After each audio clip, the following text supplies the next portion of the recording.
Derechas e izquierdas. Elecciones democráticas derechistas. De pluma silvestre. Muchos dicen y seguirán diciendo que las derechas e izquierdas ya son cosas del pasado, que en la actualidad quedan extintas, y quienes manifiestan lo contrario seguimos atrapados y retrasados en el tiempo. Sin embargo, la realidad mundial nos dice que no, que en el mundo las derechas e izquierdas son las luchas que se viven día a día y que las temporadas electorales son los momentos que más evidencian esta realidad.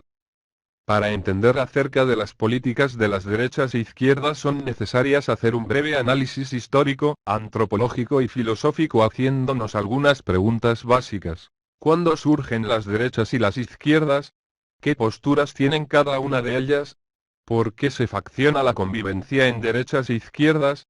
¿Qué es la armonía social y cómo se haría realidad? Las derechas y las izquierdas nacieron juntas hace miles de años atrás cuando el hombre descubre la apropiación y el compartimiento de las cosas. Los que tenían la suerte de encontrarse con la circunstancia a favor se desarrollaban mejor física y mentalmente, estos podían desarrollar mejores habilidades para apoderarse de los recursos sobre la faz de la tierra. Era muy fácil para estas personas saciar sus necesidades porque estaban dotados de capacidades que les permitían aplicar fuerzas y estrategias ventajosas, pero que de aquellos débiles que habían tenido la mala suerte de ser marginados por la circunstancia biológica y social que les marcaba en un extremo desfavorecido. Aquí nace la primera filosofía y el primer derecho. Al que no puede valerse por sí mismo hay que ayudarle compartiendo los logros de los capaces. Así nació el valor de compartir y con ello la izquierda. El hombre siempre nace por la izquierda, es decir, débil frente a los adultos, porque no es como la serpiente que al salir del huevo es capaz de valerse por sí mismo. En el caso del hombre es de vital importancia la maternidad y la paternidad. No se puede imaginar a un recién nacido abandonado valiéndose por sí mismo, por lo mismo que un bebé necesita de la madre para atender sus necesidades, asimismo la madre podrá satisfacer mejor las necesidades del neonato si el padre la apoya y la fortalece. El hombre nace y se desarrolla gracias a la solidaridad. Por lo mismo que en micro son de vital importancia la madre y el padre, en macro es lo mismo si se aplica el mismo enfoque, son de vital importancia para los débiles la comunidad y el Estado. La vida del hombre ha sido una tenaz lucha de izquierda frente a la derecha, si bien en los primeros momentos fue solidaria, luego rápidamente eran abandonados a sus suertes, y otra vez los débiles se enfrentaban solos frente a los pudientes y con este fenómeno aparecen las derechas e izquierdas como posturas de lucha de clases. La aparición del comercio agudizará esta lucha y afinará mejor la lucha de los poderosos en contra de los indefensos. Cuando nació la compra-venta, es decir, cuando nació el comercio. ¿Pero por qué nace el comercio? El comercio nace como un instrumento de una política antihumana de apropiación de los bienes a favor del poder. Para tener una idea, vayamos con un breve y rápido recorrido por el tiempo y espacio del hombre en la Tierra.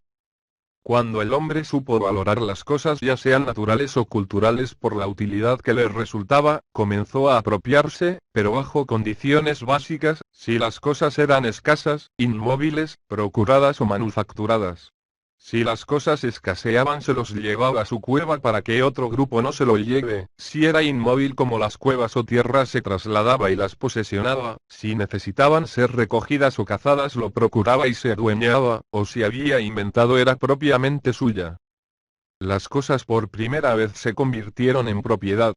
Ahora bien, estas propiedades tenían dos naturalezas, eran personales o colectivas, es decir, pertenecían a una sola persona o a todo el grupo, por ello eran amparadas y defendidas como tal. Por ejemplo, una herramienta o una vestimenta eran personales y, una cueva o el fuego eran colectivas, y habían cosas que por momentos eran personales o colectivas como las provisiones que eran colectivas al ser convertidas en comida y repartida en una porción pasaban a ser personales. Por otro lado, las cosas eran libres o dominadas, eran libres las cosas que permanecían intactas o nadie los adueñaba o ocupaba y, eran dominadas las que pertenecían a una colectividad o persona. No había formas de defender la propiedad sin la violencia o golpes si no entendían el lenguaje de que el bien ya pertenecía a una persona o grupo de personas. Había nacido la riña que luego se convertirían en guerras. ¿Por qué la derecha es eminentemente antihumana? porque cuando se descubrió que la instauración de la propiedad de los bienes se daba en posesión y disposición a favor de una persona que tenía grandes beneficios y ventajas frente a los que no lo poseían, así se inicia la negociación o el trato para materializar el intercambio o favor. Cuando el hombre siente el placer de amparar bienes e intercambiar para acumular más cosas y por ende sus ventajas, descubre el placer del poder, pero se da cuenta que físicamente la acumulación requiere grandes espacios, esta limitación inspirará el reemplazo del bien en otro más pequeño y valioso como el oro y la plata. También este metal con el tiempo ya no era factible acumular como bienes en pequeños espacios, por ello se creó la moneda como un reemplazo simbólico del oro, y con ello se dinamizó el cambio en el comercio. Así nace el capital, es decir, acumulación bruta o abreviada de bienes en dominio de una sola cápita, cabeza, o una sola persona, entonces el dominio a favor de una sola persona configura el individualismo. El intercambio se monetizó y los favores se convirtieron en deudas. El comercio evolucionó en el feudalismo y luego en el capitalismo, de modo que el dinero se convirtió en el arma de desposesión y las deudas en sometimiento. Llamaremos derecha a la política que está del lado del individualista, del que es dueño de las riquezas acumuladas, y por ende, del que detenta el poder. Mientras, por el otro lado ubicaremos a la política de izquierda, a todos aquellos que están a favor de los desposeídos, los débiles, los que nacieron a un hogar donde sus padres no habían podido amparar nada y fueron nominados como pobres por lo que unen fuerzas para defender sus derechos. Resumiendo, la derecha defiende la economía y propiedad privada y todos los mecanismos del comercio y capitalismo, mientras que la izquierda defiende la economía a favor de la sociedad. En el contexto actual, a nivel mundial se vive la preponderancia del capitalismo, son muy pocos los países que enfocan el bienestar social desde un enfoque de la izquierda, por ello las temporadas electoreras se mueven dentro del capitalismo, y las campañas electorales son lo mismo, porque la derecha media por la dictadura de la televisión y la prensa y quienes tienen este poder mediático no reparan en las ideas de tendencia izquierdista sino se empeñan en proyectos derechistas. Los que bien, no niegan las derechas y las izquierdas, porque quieren evitar los extremismos, optan por ubicarse como los de centro, es decir, ni derecha ni izquierda sin embargo pronto son delatados por sus discursos de propuestas generalmente derechistas ya que todavía no hay condiciones nacionales ni globales que permitan la armonía social fuera de la derecha o la izquierda quedando esto para el futuro. Por eso en estas campañas, en el fondo no hay diferencia de propuestas democráticas, si todos son de derecha, quien sea que llegue al poder hará lo mismo. Defender y promover la economía capitalista, las propiedades privatizadas y todos sus mecanismos de operación de las transnacionales en el país como las interminables concesiones y el comercio del libre mercado, donde el Estado y el gobierno son gobernados por la oferta y la demanda del mercado capitalista. Los medios de comunicación y las encuestadoras, si directamente no manipulan el proceso electoral, lo hacen indirectamente, apuestan al que mejor garantiza sus intereses, como el carácter permisivo de los que van a resultar los candidatos de llegar a gobierno. Ahora los candidatos solo hacen juego de palabras y demagogia para impresionar a la mayoría incauta, a la mayoría asistencialista, a la mayoría consumista, a la mayoría empobrecida, a la mayoría apolítica e ignorante que cree que les favorecerá cuando logre ganar las elecciones. A ellos les prometen y prometen, les ofrecen y ofrecen cosas ilusorias como mejorar la situación económica. Como, por fin, ya están prohibidas las dádivas, ahora todos ofrecen mayor aumento de sueldos, mayor asistencia social, mayor democracia, en fin. A la minoría que ya sabemos que todo esto no es más que una farsa y cambalache de pujas y regateos, nos llena de indignación ver que inescrupulosos candidatos quieren a toda costa llegar al poder. Indignante ver que los peruanos van cayendo y alimentando este círculo vicioso donde quinquenio tras quinquenio mueren las esperanzas de un Perú, una América y del planeta entero digno y humano. El mundo entero clama igualdad de oportunidades, convivencia armoniosa y justicia social.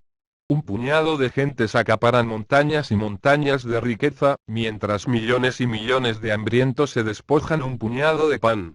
Es humano acumular tanto riqueza a favor de pocos capitalistas y ver el sufrimiento interminable de los pueblos del mundo entero en indigencia teniendo el medio de solucionarlo en un solo día. Aún más, es humano financiar guerras para despojar los recursos de los pueblos. ¿Qué sentido tiene la vida limitada por la guerra en pro de la riqueza? Desde el enfoque de la derecha es improbable que venga la igualdad de oportunidades, la convivencia armoniosa, la justicia social y por ende la paz, porque eso significaría para ellos perder. La izquierda, sin embargo, tiene más probabilidad pacífica de hacer realidad el clamor mundial milenario mediante la educación política en libertad. Nadie propone el retroceso histórico como desinforman nuestros detractores, lo mismo que sería absurdo. Tampoco pretendemos el extremismo ni fanatismo de las dictaduras zurdas.